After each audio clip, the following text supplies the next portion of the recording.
तो आज हम लोग चैप्टर नंबर 12 कैश बुक को स्टार्ट करने जा रहे हैं। हमारा जो चैप्टर का नाम है वो है विशेष उद्देश्य वाली सहायक बहिएं, रोकड़ बही, और ये हमारा पहला वीडियो है।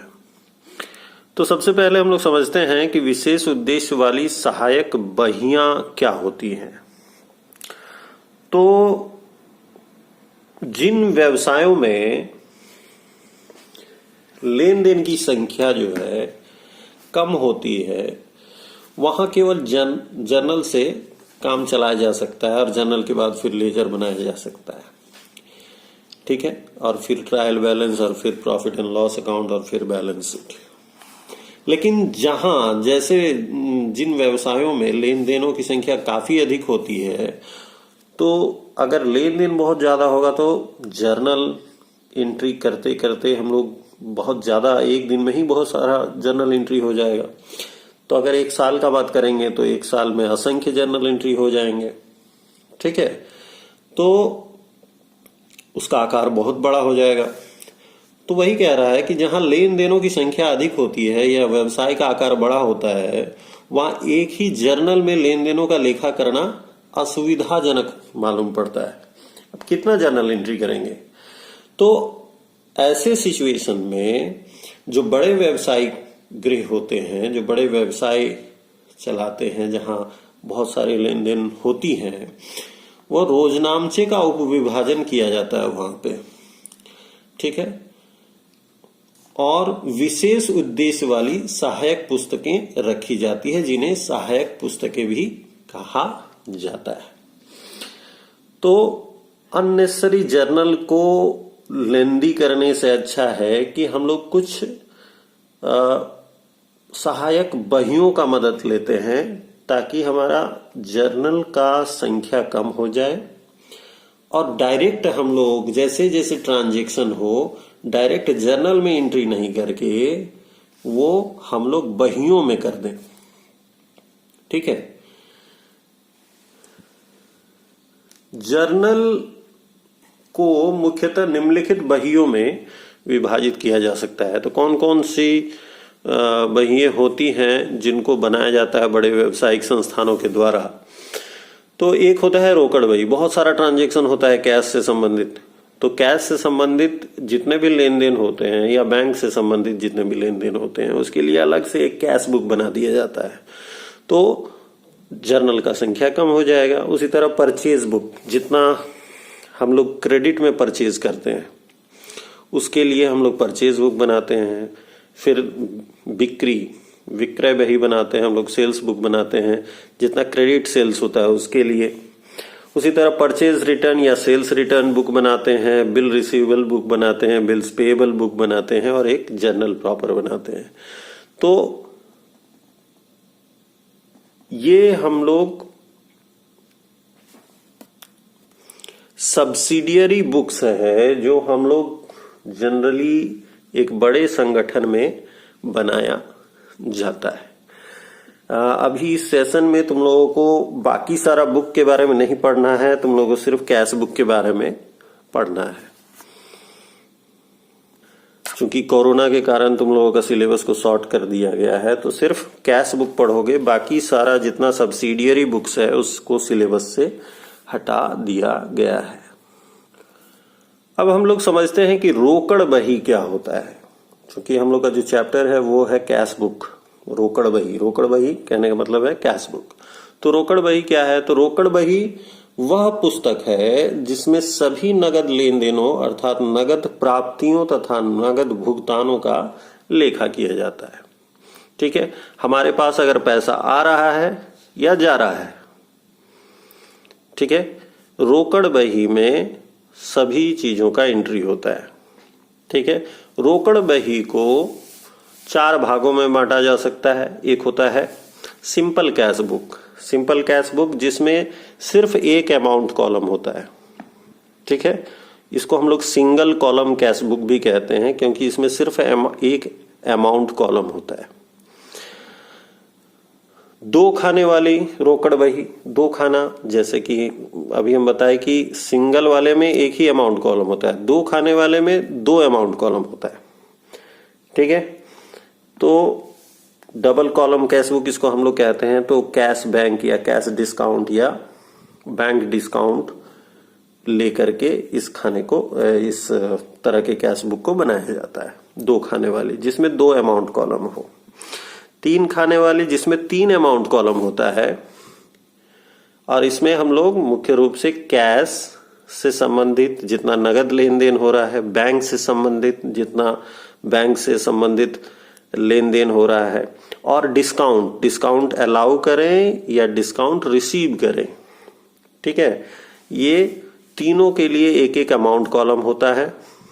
और तीनों में इससे संबंधित कैश, बैंक और डिस्काउंट से संबंधित लेन देनों को लिखा जाता है।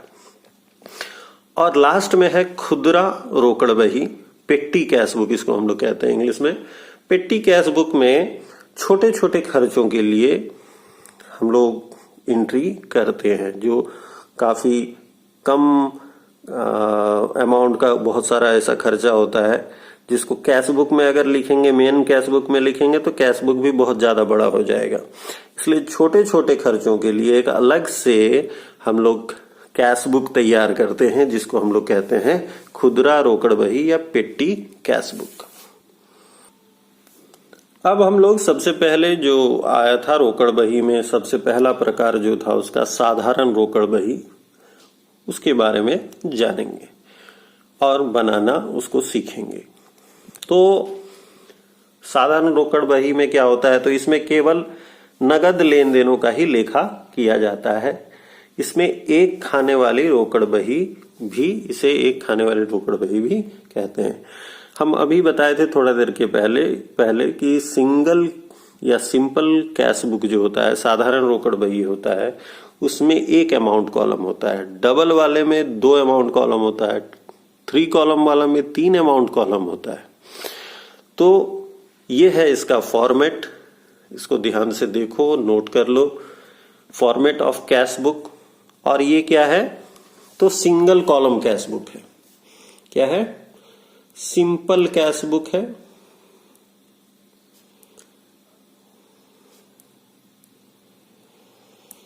ठीक है, सिंपल कैश बुक का फॉर्मेट कैसे होता है, तो 2 पार्ट में ये डिवाइड होता है। ये मिड लाइन हो गया, एक तरफ डेट, जो डेबिट साइड होता है डेट, पर्टिकुलर्स ये है वाउचर नंबर, रसीद संख्या, लेजर फोलियो ये अमाउंट कॉलम, ये डेबिट साइड हो गया, और ये वाला क्रेडिट साइड, फिर से date, particulars, voucher number, ledger folio और अमाउंट कॉलम। ठीक है, तो ये हो गया इसका फॉर्मेट, डेबिट और ये साइड क्रेडिट। ठीक है, बिल्कुल लेजर की तरह इसका फॉर्मेट है, देख लेना। बस ये 2 कॉलम जो है वो अलग है। हम लोग लेजर में एक ही कॉलम बनाते हैं, ये पतला वाला, और उसको कहते हैं हम लोग जर्नल फोलियो। ठीक है, लेकिन यहाँ पे 2 कॉलम एक बनता है, एक वाउचर नंबर रसीद संख्या के लिए और एक LF लेजर फोलियो के लिए। जो एंट्री करते हैं हम लोग कैश बुक में, ठीक है, वो लेजर की भांति ही करते हैं।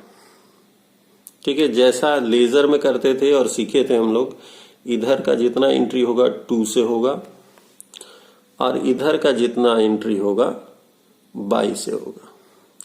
चूंकि ये कैश बुक है और इसमें कैश आएगा और कैश जाएगा तो एंट्री करेंगे, तो ध्यान रखना कैश जब भी आएगा तो वो डेबिट साइड ही एंट्री होगा।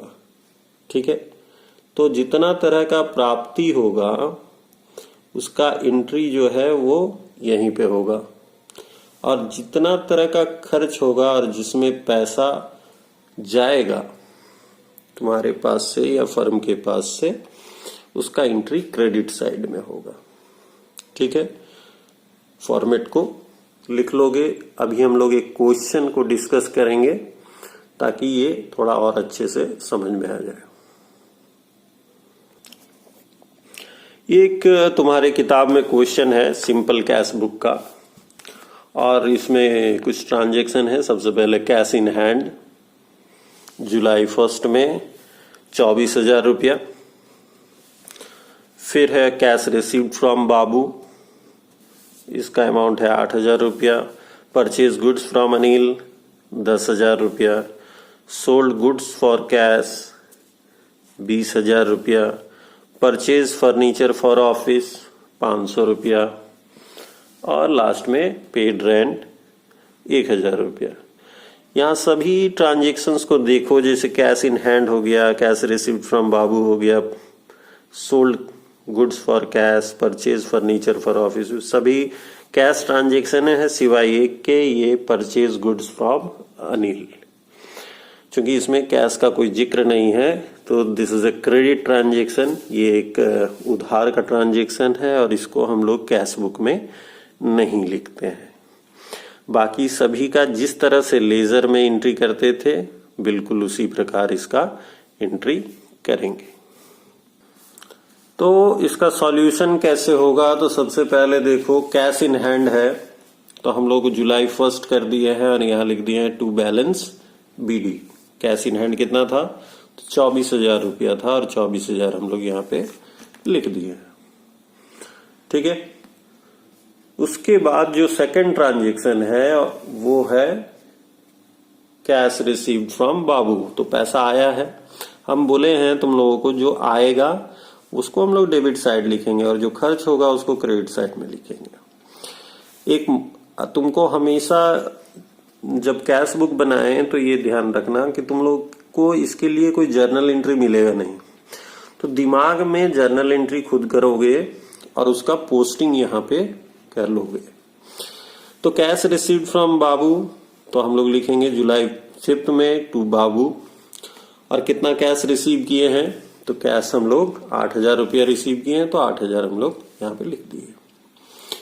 तीसरा एंट्री है परचेज गुड्स फ्रॉम अनिल, तो ये क्रेडिट ट्रांजेक्शन है तो इसको हम लोग नहीं लिखेंगे। फिर सोल्ड गुड्स फॉर कैश, माल बेचे हैं हम लोग और कितना का बेचे हैं, 20,000 रुपया का बेचे हैं तो टू सेल्स पैसा आया है और कितना आया है, 20,000 रुपया।